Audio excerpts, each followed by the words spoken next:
میرا نام محمد افضل ہے اور ہم لوگوں نے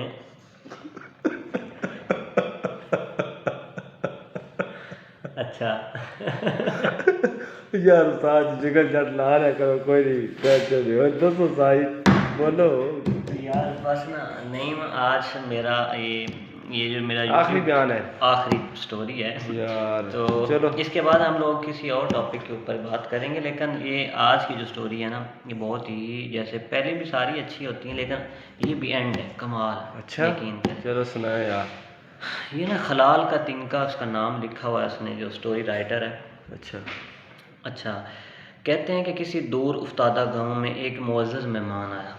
کسی دور گاؤں میں نا کوئی مہمان آیا، اچھا تو بڑی آؤ بھگت ہوئی گاؤں کا، وہ کوئی معزز بندہ ہوگا، تو گاؤں کا گاؤں اس کے سامنے بچھا جا رہا تھا۔ کھانے کا وقت آیا تو انواع و اقسام کی نعمتیں اس کے سامنے دسترخوان پر لا کر رکھ دی گئیں۔ ٹھیک ہے، مطلب کھانے کا وقت آیا تو ڈھیر سارے کھانے جناب وہ ٹیبل کے اوپر رکھ دیے، اس کے ساتھ سامنے کھانے مطلب کہ رکھ دیا۔ اچھا ساتھ ہی نا ایک بڑا سا ایک لمبا سا اور موٹا سا ڈنڈا بھی لا کر رکھ دیا گیا۔ اچھا مہمان نعمتیں دیکھ کر تو خوش ہوا، مگر ڈنڈا دیکھ کر ڈر گیا۔ ڈرنا ہی سی سہمے ہوئے لہجے میں پوچھا، آپ لوگ یہ ڈنڈا کس لیے لائے؟ میزبانوں نے کہا، بس یہ ہماری روایت ہے، بزرگوں کے زمانے سے چلی آ رہی۔ مہمان آتا ہے تو اس کے آگے کھانے کے ساتھ ساتھ ڈنڈا بھی رکھ دیتے ہیں۔ مہمان کی تسلی نہ ہوئی، اسے خوف ہوا کہ کہیں یہ تمام ضیافت کھانے کے بعد ڈنڈے سے ضیافت نہ کی جائے۔ ٹھیک ہے، اس نے پھر تفتیش کی، پھر بھی اس کا کچھ تو مقصد ہوگا، کچھ تو استعمال ہوگا، آخر صرف مہمان کے آگے ڈنڈا کیوں رکھا جاتا ہے؟ میزبانوں میں سے ایک نے کہا، اے معزز مہمان، ہمیں نہ مقصد معلوم ہے نہ استعمال، بس یہ بزرگوں سے چلی آنے والی ایک رسم ہے، آپ بے خطر کھانا کھائیں۔ اچھا مہمان نے دل میں سوچا، بے خطر کیسے کھاؤں، خطرہ تو سامنے رکھا ہوا ہے۔ پھر اس نے اعلان کر دیا، جب تک آپ لوگ یہ نہیں بتائیں گے کہ آپ کے یہاں بزرگوں کے زمانے سے مہمان کے دسترخوان پر ڈنڈا کیوں رکھا جاتا ہے، کیڑے کو پتھر میں رزق پہنچانے والے کی قسم میں آپ کا ایک لقمہ بھی نہیں کھاؤں گا۔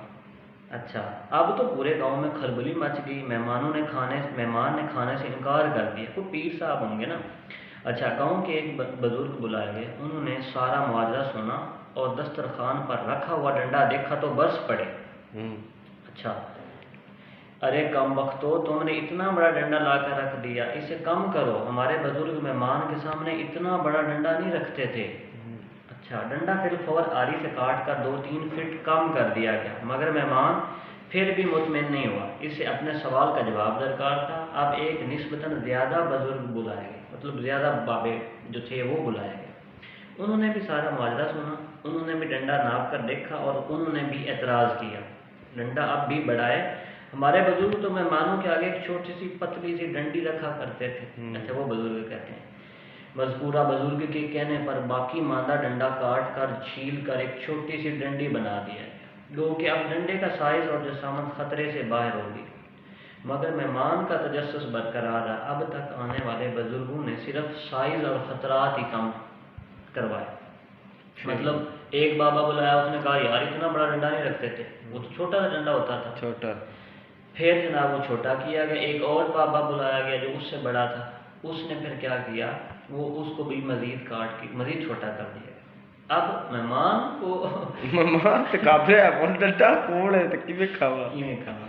اچھا مہمان آپ بھی کھانا، اسے تو ظاہر لگ رہا تھا کہ میں کیسے کھاؤں، مہمان آپ بھی کھانا زہر مار کرنے پر تیار نہ ہوا۔ اب ڈنڈا ڈھونڈ ڈھانڈ کر گاؤں کا ایک ایسا بزرگ لایا گیا جس کے سر کے بال ہی نہیں، بھومیں تک سفید ہو چکی تھی، بابا ضعیف عمر، محتاط سے محتاط اندازے کے مطابق بھی بزرگ کی عمر 99 سال 99 ایئر، اس سے کم نہ تھی۔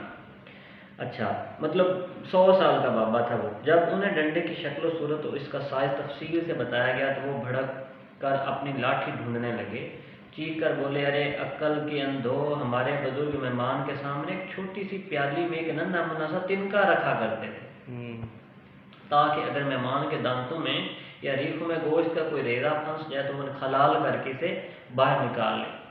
اچھا اس سے پھر ہمیں کیا ثابت ہوا، زندگی کے کسی بھی شعبے میں کوئی نئی بات ہو یا دین میں کوئی بدعت شروع ہو تو خلال کے تنکے ہی سے ہوتی ہے۔ مگر پھر اس کے پیروکار اسے بڑھا کر لمبا سا اور موٹا سا ڈنڈا بنا دیتے ہیں اور پھر اس پر بھی مطمئن نہیں ہوتے. مطلب ایسے کہہ لیں کہ دین میں پہلے کسی نے کوئی نئی بات نکالی, کسی نے کہا یار نماز جو ہے نا وہ آپ ہاتھ ایسے لگا کے کرنے کے بجائے آپ اتنے میں کر لیں گے تو مسئلہ نہیں. اچھا اتنی سی بات ہوئی تو پھر کسی اور نے کہا بھائی وہ کوئی مسئلہ نہیں, اگر آپ یہ نہ بھی کریں نا سمپل اللہ اکبر کر کے ایسے کر لیں گے تو بھی ہو جائے گا. اب بات چھوٹی سی نکلی تھی, وہ بڑھتی بڑھتی بڑھتی اب نماز کے طریقہ کار ہی لگے, کوئی ہاتھ باندھ کے پڑھ رہا ہے, کوئی چھوڑ کے پڑھ رہا ہے, کوئی کس طریقے سے کام کر رہا ہے.